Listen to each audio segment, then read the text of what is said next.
Hi hello నమస్తే.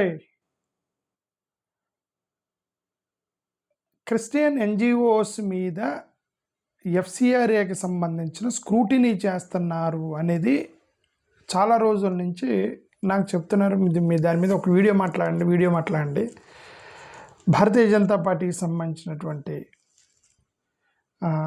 ప్రభుత్వం lead NDA కదా! ఇప్పుడు మోడీ గారి లెడ్ ఎన్‌డీఏ. మోడీ గారి యొక్క ప్రభుత్వంలో ఎన్‌జీఓల మీద స్క్రూటినీ చేస్తున్నారు. క్రిస్టియన్ ఎన్‌జీఓల మీద అని వాళ్ళు చెప్తూ ఉన్నారు. ఓకే. అయితే ఇక్కడ 2 విషయాలు ఏంటంటే, ఒక పక్క క్రిస్టియన్ ఎన్‌జీఓస్, ఇంకొక పక్క హిందూ ఎన్‌జీఓస్ 2 ఉంటాయి. ఇప్పుడు హిందూ ఎన్‌జీఓస్ ఎందుకు, దాన్ని లెట్స్ టాక్ అబౌట్ ఆర్ఎస్ఎస్ అని. ఓకే. ఆర్ఎస్ఎస్ కూడా ఒక ఎన్‌జీఓనే. వాళ్ళు 2001లో గుజరాత్ ఎర్త్‌క్వేక్ వచ్చినప్పుడు 2001 గుజరాత్ ఎర్త్‌క్వేక్ వచ్చినప్పుడు చాలా సేవా కార్యక్రమాలు చేశారు ఆర్ఎస్ఎస్ వాళ్ళు. 2004 ఇండియన్ ఓషియన్ సునామీ వచ్చినప్పుడు కూడా 2004లో ఆర్ఎస్ఎస్ కొన్ని వేల కోట్లు ఖర్చు పెట్టింది ప్రజల మీద. ఉత్తరాఖండ్లో ఫ్లడ్స్ వచ్చినప్పుడు 2013లో అప్పుడు కూడా కొన్ని వేల కోట్ల రూపాయలు ఖర్చు పెట్టారు ఆర్ఎస్ఎస్ వాళ్ళు సేవా కార్యక్రమాల మీద. 2018 కేరళ ఫ్లడ్స్ వచ్చినప్పుడు కూడా ఆర్ఎస్ఎస్ వాళ్ళు డొనేట్ చేశారు వేల కోట్ల రూపాయలు.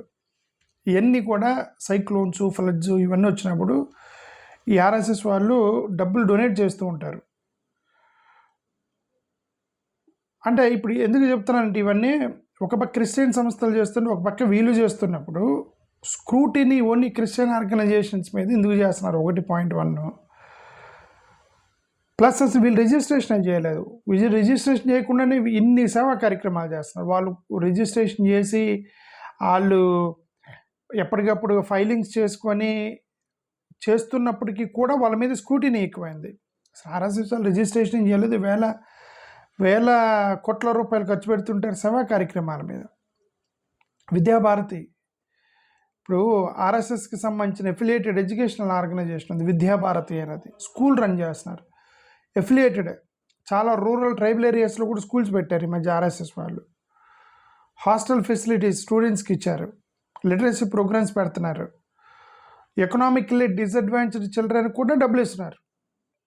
అంటే ఒక ప్యారలల్గా గవర్నమెంట్ రన్ చేస్తున్నారు యాక్చువల్గా ఆర్ఎస్ఎస్ వాళ్ళు ఈ సేవా కార్యక్రమాల్లో. ఒకవైపు నుంచే తెలుసు ఏంటంటే, వీళ్ళు మతానికి సంబంధించిన గొడవలు లేపుతారు, బీజేపీ పార్టీని సపోర్ట్ చేస్తారు, మైనార్టీల మీద దాడి చేస్తారు. ఇవన్నీ ఒకవైపు. వేరే అదర్ సైడ్ కూడా ఉంది. వీళ్ళంతా కూడా ఇవన్నీ చేస్తూ ఉంటారు. ఓకే. వనవాసి కళ్యాణ ఆశ్రమం అని చెప్పేసి అక్కడ ట్రైబల్ రూరల్ డెవలప్మెంట్కి పనిచేస్తూ ఉంటారు అనమాట.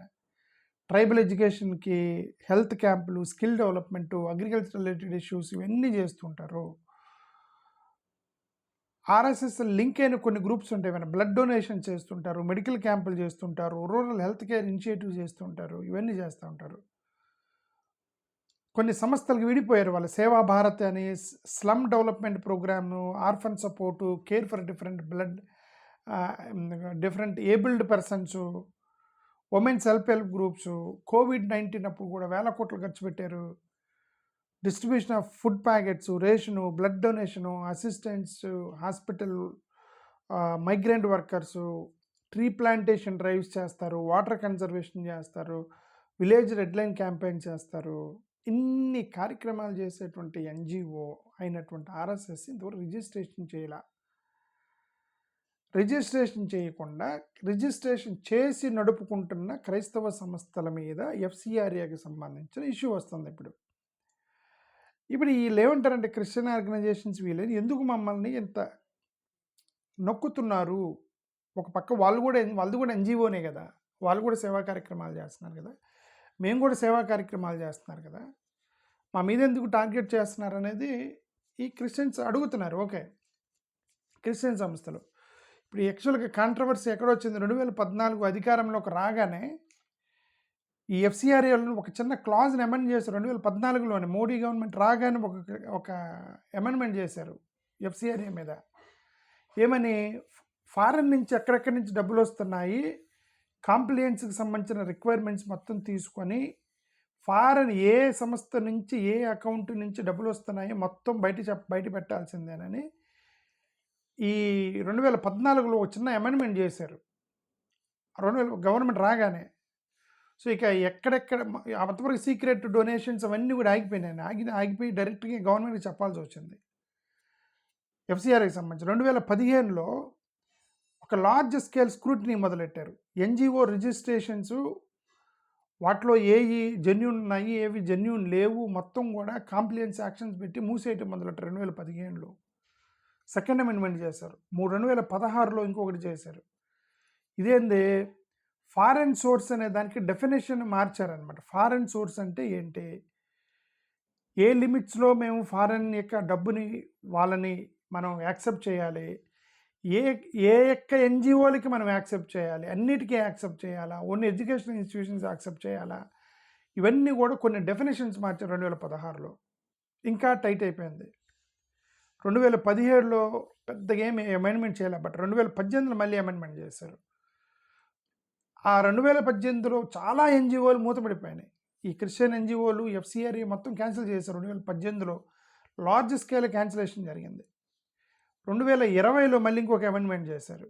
ఇక్కడేంది major restrictions NGOs foreign funds నుంచి మొత్తం కూడా రిస్ట్రిక్షన్ పెట్టేశారు. ఈ సంస్థలకు వద్దు, ఈ సంస్థలకు ఇప్పుడే ఈ 2020లోని ఇయన్నీ పోయినాయి. వరల్డ్ విజన్ లాంటివి, కంపాషనేట్ ఇండియా అని ఈ కొన్ని సంస్థలు ఉన్నాయి కదా, వాటన్నిటికీ ఎక్కువ బక్కబడిపోయింది 2020లో. 2021లో మొత్తం ఎఫ్‌సీఆర్ఐ అకౌంట్లు మొత్తం కూడా ఢిల్లీలో ఒక అకౌంట్ ఓపెన్ చేసి అక్కడికి మీరు లింక్ చేయాల్సిందని చెప్పి 2021లో పెట్టారు. ఈ అకౌంట్స్ మొత్తం కూడా ఢిల్లీ అకౌంట్స్కి లింక్ అవ్వాలని. 2022లో కొన్ని ప్రొసీజర్ రిలాక్సేషన్స్, టెక్నికల్ అమెండ్మెంట్స్ చేశారు. ఈ 2022లో అమెండ్మెంట్ ఒక్కటి వీళ్ళకి ఫేవరబుల్గా చేశారు. అంతవరకు నొక్కుకుంటూ వచ్చారు. 2021 నుంచి నొక్కుకుంటూ వచ్చారు. మరీ అసలు ఏడుస్తున్నారని చెప్పి కొద్దిగా రిలాక్సేషన్ ఇచ్చారు 2022లో. 2023, 25లో పెద్ద అమెండ్మెంట్ జరగల. ఇప్పుడు 2026లో ఒక పెద్ద అమెండ్మెంట్ తీసుకురాబోతున్నారు. ఇది ఫారెన్ ఫండ్ ఎందుకు తీసుకొస్తున్నారు, ఎక్కడ యూటిలైజ్ చేస్తున్నారు, అసలుకి ప్రతి పైసా లెక్క చెప్పే విధంగా ఒక పెద్ద అమెండ్మెంట్ తీసుకురాబోతున్నారు 2026లో. ఇది వాళ్ళ హిస్టారికల్గా ఈ క్రిస్టియన్ ఎన్‌జీఓలకు సంబంధించి ఎఫ్‌సీఆర్ఐకి హిస్టారికల్గా వాళ్ళు చేసుకుంటూ వచ్చిన అమెండ్మెంట్స్.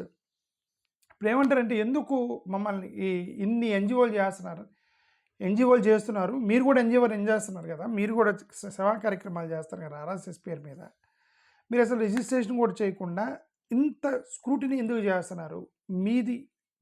మీది స్క్రూటినీ అవసరం లేదు కదా. ఎందుకంటే after all you're doing social service అని చెప్పుకున్నారు. మరి మేము కూడా చేసే సోషల్ సర్వీస్ కదా, ఎందుకు ఇంపాక్ట్ వేస్తున్నారు మా మీద అనేది ఇక్కడ ఒక పెద్ద ఇష్యూ అయిపోయింది. సో 2020 ఎఫ్‌సీఆర్ఐ అమెండ్మెంట్లో చాలా పెద్ద సిగ్నిఫికెంట్ చేంజెస్ తీసుకొచ్చారు 2020 ఎఫ్‌సీఆర్ఐ అమెండ్మెంట్లో. అదేంటి ట్రాన్స్ఫర్ ఆఫ్ ఫండ్స్ని ఒక ఎన్‌జీఓ నుంచి ఇంకొక ఎన్‌జీఓకి పంపించడానికి లేదు అని చెప్పేసి రిస్ట్రిక్ట్ చేశారు. ఒక ఫారెన్ ఫండ్ నుంచి ఒక ఎన్‌జీఓకి వస్తే ఈ ఎన్‌జీఓ నుంచి చిన్న ఎన్‌జీఓకి పంపించడానికి లేదు, ఏ ఎన్‌జీఓకి వస్తే మీరే ఖర్చు పెట్టాలి అని వాళ్ళు ఇదంతా చేశారు. ఓకే, ఇది చాలా ఎఫెక్ట్ కొట్టేసింది. ఇది ఎఫ్‌సీఆర్ఐ రిజిస్టర్డ్ ఎన్‌జీఓస్ మొత్తం కూడా ఆ పర్టికులర్ అకౌంట్లోనే ఉండాలని చెప్పి పెట్టారు. మ్యాండేటరీగా ఎస్‌బీఐ అకౌంట్ ఓపెన్ చేయాలని పెట్టారు 2022లో. అడ్మినిస్ట్రేటివ్ ఎక్స్పెన్సెస్ క్యాప్ పెట్టారు. 50% నుంచి అంటే 50% అడ్మినిస్ట్రేటివ్ ఎక్స్పెన్సెస్ ఉండేవి 20%కి తగ్గించారు. 20% మాత్రమే అడ్మినిస్ట్రేటివ్ ఎక్స్పెన్సెస్ పెట్టాలి, మిగతా మొత్తం కూడా ప్రజాసేవ చేయాలని చెప్పి పెట్టారు. ఆధార్ని లింక్ చేశారు, 100% మీరు ఆధార్ చేయాలని చెప్పి ఇవన్నీ చేశారు. ఇన్ని చేసిన తర్వాత ఇప్పుడు మరి ఎందుకు క్రిస్టియన్ ఆర్గనైజేషన్స్ ఇంత వరి అవుతున్నాయి అనేది నాకు కూడా క్వశ్చన్. ఎందుకంటే అదే నేను అల్టిమేట్గా ఏంటంటే మనోళ్ళు నాకు ఫోన్ చేసి వాళ్ళు ఏం చెప్తుంటారంటే, మనోళ్ళందరూ ఫోన్ చేసి అలా నువ్వు దీని గురించి మాట్లాడు, నొక్కుతున్నారు క్రిస్టియన్ ఆర్గనైజేషన్స్ మీద, ఎన్‌జీఓల మీద చేస్తున్నారు అని అంటుంటే నేను చాలా రోజుల నుంచి కూడా అనేది ఏంటంటే బేసికల్లీ మీరు కరెక్ట్గా ఉంటే మీరు ఎందుకు భయపడుతున్నారు అనేది నాకు కూడా ఒక పెద్ద డౌట్ ఉంది. ఓకే, మీరు కరెక్ట్గా ఉంటే ఇప్పుడు గవర్నమెంట్ ఏం చేస్తుంది, మీరు వచ్చిన డబ్బులు యాజ్ ఇట్ ఈజీగా మీరు లెక్క చెప్పండి అంటున్నారు. ఎక్కడెక్కడో ఫారెన్ ఫండ్స్ పంపిస్తున్నారు. ఫారెన్ ఫండ్స్ నుంచి పంపిస్తున్నప్పుడు, ఫారెన్ నుంచి డబ్బులు వస్తున్నప్పుడు దాన్ని యాజ్ ఇట్ ఈజీగా ఖర్చు పెట్టాలి కదా. అలా ఖర్చు పెట్టి మీరు ఆ లెక్క ప్రకారం వెళ్తే obviously Christianity is a it is it is a religious institution. ఎందుకంటే మొరాలిటీ గురించి, లీగల్ గురించి, కరప్షన్ చేయకూడదు, అబద్ధం ఆడకూడదు, దొంగతనం చేయకూడదు, స్టీల్ చేయకూడదు, నో ఇమ్మొరాలిటీ ఉండకూడదు, ఆనెస్ట్గా మంచితనం బోధించేటువంటి క్రిస్టియన్ సంస్థల్లో ఈ రిస్ట్రిక్షన్ని పెట్టడం వల్ల భయపడేది ఏంటి? మీరు ఆనెస్ట్గా ఉండేప్పుడు ఒక 100 కోట్లు వచ్చినాయి. ఈ 100 కోట్లు వచ్చినప్పుడు మీరు ఆనెస్ట్గా ఖర్చు పెడుతూ ఉంటే, ఆనెస్ట్గా ప్రజలకి సేవ చేస్తూ ఉంటే, ఎన్ని రిస్ట్రిక్షన్స్ పెట్టుకున్నా భయపడాల్సిన అవసరం ఏంటి అనేది నాకు క్వశ్చన్ ఉంది. ఎందుకు ఈ క్రిస్టియన్ ఎన్‌జిఓస్ భయపడుతున్నారు? మిస్‌మేనేజ్‌మెంట్ ఏమైనా చేశారా? అనేటువంటి ఆలోచన నాకు కూడా. అందుకే నేను ఇన్ని రోజులు దీని గురించి మాట్లాడలేదు. నాకు చెప్తా ఉన్నారు, "నువ్వు మాట్లాడంటే" అవునా, వాళ్ళు రిస్ట్రిక్షన్ పెడితే భయపడేదేంటి? Okay. Why are you worrying about it? వాళ్ళు చెప్పినట్టుగా గవర్నమెంట్ డాక్యుమెంట్స్ మొత్తం క్లియర్‌గా ఒక 100 కోట్లు పేదలకు పంచమనేస్తే పంచేయండి. ఎందుకు భయపడుతున్నారు? అనేది నాకు విషయం. బట్ కేవలం ఆ యొక్క అకౌంట్ ట్రాన్స్పరెన్సీ గురించే మాట్లాడుతున్నారా? ఒక సెకండ్ వర్షన్ ఉంది. సెకండ్ వర్షన్ ఏందంటే వాళ్ళని ఇబ్బంది పెడుతున్నారు. అన్‌అఫిషియల్‌గా చాలామంది అన్‌అఫిషియల్‌గా వీటన్నిటికి ఇవన్నీ రూమర్స్ క్రియేట్ అవుతుంటాయి. అఫిషియల్‌గా ఎవరు తెలీదు. ఎక్కడెక్కడో సోషల్ మీడియాలో పోస్ట్ చేస్తూ ఉంటారు. ఏదంటే ఫారెన్ ఫండ్ స్టక్ చేసేస్తా, అంటే ఫారెన్ ఫండ్ ఆగిపోయినప్పుడు దాన్ని విడిపించుకోవడానికి నానా కష్టాలు పడుతూ ఉంటారు వీళ్ళు. కొన్ని చోట్ల లంచాలు కూడా ఇయ్యాల్సి వస్తూ ఉండిద్ది. సో, క్రిస్టియన్ ఆర్గనైజేషన్స్‌కి వేరే ఆప్షన్స్ లేక లంచాలు ఇచ్చుకొని డబ్బులు తీసుకునేటువంటి స్థాయికి వెళ్ళిపోయింది. ఇదంతా కూడా నొక్కడం వల్ల జరిగింది అనేటువంటి ఆ బాధలో ఉన్నారు ఈ క్రిస్టియన్ ఆర్గనైజేషన్స్ మొత్తం.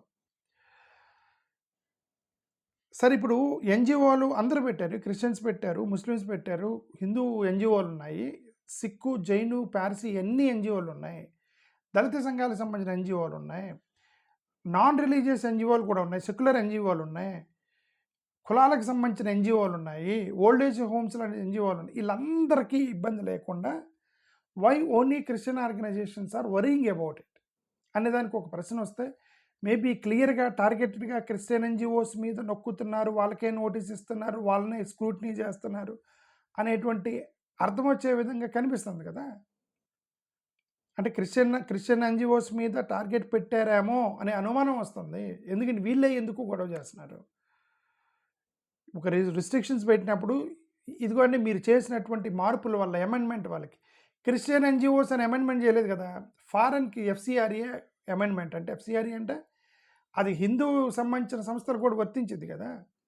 అన్ని సంస్థలకు వర్తించినప్పుడు then why only Christians are worrying about it అంటే అర్థం ఈ అమెండ్మెంట్ని ఓన్లీ క్రిస్టియన్స్నే స్క్రూటినీ చేసి ఇబ్బంది పెడుతున్నారా, లేదా వీళ్ళే కరప్షన్ చేసి భయపడుతున్నారా అనేదానికి 2 అర్థాలు వస్తాయి. పాయింట్ 1, స్పెసిఫిక్గా టార్గెట్ చేస్తున్న క్రిస్టియన్ సంస్థల్ని ఒక ఆప్షను. పాయింట్ 2, ఈ క్రిస్టియన్ సంస్థలని కరప్షన్ చేశారు కాబట్టి అవన్నీ స్క్రూటినీ చేస్తున్నారని చెప్పేసి భయపడుతున్నాయి. రెండిట్లో ఏదో ఒకటి జరిగి ఉండాలి. ఓకే. అంటే క్రిస్టియన్ సంస్థలే స్కామ్ చేశారని చెప్పి ఎలా చెప్పగలరు? సో, సెకండ్ ఆప్షన్ ఏంటంటే కొంపదీసి క్రిస్టియన్ ఆర్గనైజేషన్స్ టార్గెట్ చేస్తున్నారేమో అన్నట్టు అనుమానం వస్తుంది. అందుకనే వీళ్ళేమంటారంటే అసలు వీళ్ళు ఇప్పుడు ఇన్ని సేవా కార్యక్రమాలు చేసేటువంటి ఆర్ఎస్ఎస్ లాంటి వాళ్ళు అసలు రిజిస్ట్రేషనే చేయలేదు. వీళ్ళని ఎందుకు ఇబ్బంది పెడుతున్నారు అనేటువంటి ఆలోచన, అనుమానం అనేది అందరిలో ఉంది. చాలా చాలా టెంపుల్ ట్రస్ట్స్ ఉంటాయి, వేల కోట్ల డబ్బులు వస్తూ ఉంటాయి, ముస్లిమ్స్కి వేల కోట్ల డబ్బులు వస్తూ ఉంటాయి. పోనీ పెద్ద పెద్ద సంస్థలు క్రిస్టియన్ ఆర్గనైజేషన్స్, క్రిస్టియన్ సంస్థలు వాళ్ళు వరీ అవ్వట్లేదు. మళ్ళీ చిన్న సంస్థలు ఎందుకు వరీ అవుతున్నారు అంటే పెద్దవాళ్ళు ఆల్రెడీ, అంటే వాళ్ళు చెప్పినట్టు ఇప్పుడు ఒకటే వాళ్ళు చెప్పినట్టు చేస్తే ఏదైనా జరుగుతూ ఉంటాయి. ఓకే, ఎందుకు వచ్చిన గొడవ అని చెప్పేసి వీళ్ళ గవర్నమెంట్ అని చెప్పి ఆ గవర్నమెంట్లోకి షేక్ హ్యాండ్ ఇవ్వటం అంటారు. డబ్బులు పోతాయి అన్నప్పుడు షేక్ హ్యాండ్ ఇవ్వటం, ఏదో సార్ మీరే వదిలేయండి అని చెప్పి షేక్ హ్యాండ్ ఇవ్వటం అంటారు. ఓకే, సరెండర్ అయినటువంటి కొన్ని క్రిస్టియన్ ఆర్గనైజేషన్స్ బహుశా వాళ్ళకి ఏమైనా వస్తున్నాయేమో, ఎంతో కొంత ఫండ్ రిలీజ్, ఇప్పుడు 100% రాపోయిన ఎంతో కొంత వచ్చింది అనేటువంటి ఫండ్, ఇవన్నీ కూడా అనుమానాలకు దారితీసే విధంగా ఇవన్నీ కూడా ఉన్నాయి. So why I'm talking about this is why only Christians are worrying. The biggest question that comes in my mind is why only Christian organizations are worrying about FCRA amendment? Why not the rest of the organizations? Again, I'm asking this question. If the Christian organizations are genuine, పక్కాగా మీరు గనక ఎలాంటి corruption లేకుండా మీరు after all you're talking about honesty and reliability, faithfulness and పాపం చేయకుండా అబద్ధం కూడా ఆడకూడదని చెప్పేటువంటి బైబిల్కి దగ్గర పెట్టుకొని సంస్థలు నడుపుతున్న వాళ్ళు ఫైనాన్షియల్ కరప్షన్ చేసి ఇక భయపెడితే మనమేం చేయలేము. ఓకే, అది నేను అల్టిమేట్గా నేను చెప్పదలుచుకుంది అది. ఓకే, సరే చూద్దాం. ఇది ఓన్లీ క్రిస్టియన్స్ని టార్గెట్ చేస్తుంటే అది ఎక్కువ కాలం ఉండదు, బయటపడిపోద్ది. అంతవరకు మనం వెయిట్ చేసి చూద్దాం వచ్చే రోజులు ఏం జరిగిద్ది అనేది. థ్యాంక్ యూ, నమస్కారం.